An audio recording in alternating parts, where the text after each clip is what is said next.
ॐ मङ्गलं देशिकेन्द्राय यमिनाञ्चक्रवर्तिने पराशक्तिस्वरूपिण्यै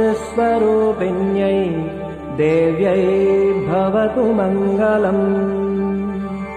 सत्यसन्धस्य भक्तस्य क्षुदीरामस्य सूनवे गदाधराय मेदिन्याम् अवतीर्णाय मङ्गलम्।